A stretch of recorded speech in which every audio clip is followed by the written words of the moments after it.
ভাঙড়ের হাঙরদের ধরতে তৎপর পুলিশ। খুনের ঘটনার 3 দিনের মাথায় দক্ষিণ চব্বিশ পরগনার ভাঙড়ের তৃণমূল নেতা রেজ্জাক খাঁ খুনে গ্রেফতার হয়েছিলেন মোফাজ্জল মোল্লা। তবে সেখানেই থেমে থাকেনি গ্রেফতারি। এবার গ্রেফতার সুপারি কিলার জাকির গাজী। এ পর্যন্ত 7 জনকে গ্রেফতার করল পুলিশ। রেজ্জাক খুনের পর শওকত মোল্লা বারবার বলেছেন খুনের নেপথ্যে আইএসএফ এর হাত। তবে একের পর এক গ্রেফতারিতে তৃণমূল যোগ কি আরও স্পষ্ট হচ্ছে, প্রশ্ন উঠছে। ভাঙড়ের তৃণমূল অঞ্চল সভাপতি রেজ্জাক খাঁ খুনের জন্য ভাড়া করা হয়েছিল সুপারি কিলার। তদন্তে অন্যতম কুখ্যাত দুষ্কৃতীকে গ্রেফতার করল পুলিশ।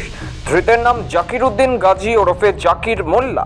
ধৃতের বাড়ি ভাঙড়ের চন্দনেশ্বর থানার মাধবপুরের নারায়ণপুর এলাকায়। তাকে উত্তর কাশীপুর থানার নাংলা পালপুর এলাকায় একটি মেছো ভেরি থেকে গ্রেফতার করা হয়। অভিযুক্ত এর আগে দুটি ডাকাতির ঘটনায় দুবার 7 বছর করে মোট 14 বছর জেল খেটেছে বলে খবর। ধৃত ব্যক্তি তৃণমূল নেতাকে গুলি করে, পরে ধারালো অস্ত্র দিয়ে কুপিয়ে খুন করে। জেরায় ধৃত এই কথা জানিয়েছে বলে পুলিশ সূত্রে জানা গিয়েছে। এই জাকিরের পরেই পুলিশের জালে ধরা পড়ে রিয়াজুল মোল্লা নামে আরেকজন, বাড়ি পানাপুকুর এলাকায়। এর আগে রবিবার রাতে আজহারউদ্দিন মোল্লা, জাহান আলী খান ও রাজু মোল্লাকে গ্রেফতার করে পুলিশ। তার আগে মোফাজ্জল মোল্লাকে গ্রেফতার করেছিল পুলিশ। সোমবার রাতে গ্রেফতার রফিকুল খান। মঙ্গলবার রাতে গ্রেফতার হয় সুপারি কিলার জাকির গাজী। তারপরেই গ্রেফতার হয় রিয়াজুল মোল্লা নামে আরেকজন। এ নিয়ে মোট গ্রেফতারের সংখ্যা দাঁড়ালো 7। তদন্তে নেমে পুলিশ আরও জানতে পারে ধৃত জাকির উদ্দিনের আগে ডাকাতির অভিযোগে ধরা পড়ার পর 7 বছর জেল খাটে। তারপর আরও একবার কলকাতার ট্যাংরা এলাকায় একটি অভিজাত আবাসনের ডাকাতির ঘটনায় 7 বছর জেল খাটে। রেজ্জাক খুনের জন্য এই কুখ্যাত ডাকাতকে টাকার বিনিময়ে ভাড়া করা হয়েছিল। পুলিশের জেরায় ধৃত জানিয়েছে সে রেজ্জাক খুনে গুলি করে এবং চপার দিয়ে কোপায়। গত 10ই জুলাই সন্ধ্যায় বাড়ির অদূরেই শওকত মোল্লা ঘনিষ্ঠ তৃণমূল নেতা খুন হয়েছিলেন।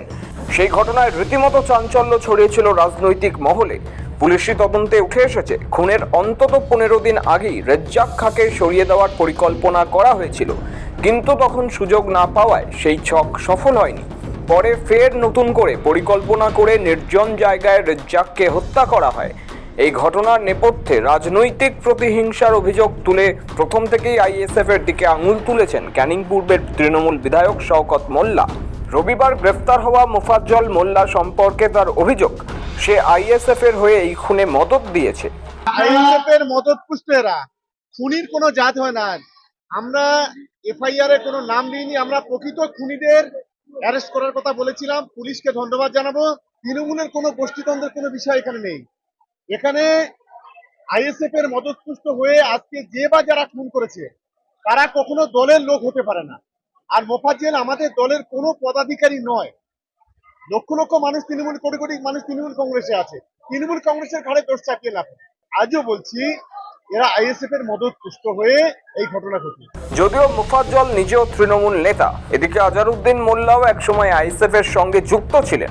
পরে শওকত মোল্লার হাত ধরে তৃণমূলে যোগ দেন। বোমা বাঁধতে গিয়ে আহত হওয়ার পর তিনি দল বদল করেন। বাকিদের রাজনৈতিক পরিচিতি এখনো স্পষ্ট নয়, তবে পুলিশ এই হত্যায় রাজনৈতিক প্রতিদ্বন্দ্বিতার জোরালো সম্ভাবনা খতিয়ে দেখছে। করবে এটাকে ধামাচাপা দেওয়ার জন্য শওকত মোল্লা সাহেব উঠে পড়ে লেগেছে। তবে আমি একটা কথা বলছি, শওকত মোল্লা সাহেবকে যদি জিজ্ঞাসাবাদ করা যায় এই খুনের অনেক রহস্য উন্মোচন। রাজনৈতিক দরজা রয়েছে, তবে এসবের মাঝেই ভাঙড়ের হাঙরদের ধরতে তৎপর পুলিশ। উত্তর কাশীপুর থানার পাশাপাশি কলকাতা পুলিশের গোয়েন্দা দফতর, গুন্ডা দমন শাখা এবং স্পেশাল ব্রাঞ্চের দুদে অফিসাররা তদন্ত শুরু করেন। পাশাপাশি খোদ লালবাজারের গোয়েন্দা প্রধান এবং ভাঙড় ডিভিশনের ডিসিও ঘটনায় বিশেষ নজর দেন। শুরু হয় ধরপাকড়। বিভিন্ন সূত্র ধরে তথ্য সংগ্রহ করে একাধিক ব্যক্তিকে গ্রেফতার করা হয়। তৃণমূল নেতা খুনে সুপারি কিলার জাকির গাজীকে টাকার বিনিময়ে ভাড়া করা হয়েছিল বলে প্রাথমিকভাবে জানা গিয়েছে, কিন্তু কে বা কারা তাকে এজন্য ভাড়া করেছিল সেই তথ্য জানার চেষ্টা করছে পুলিশ। জাহেদ মিস্ত্রির রিপোর্ট, সময়, কলকাতা।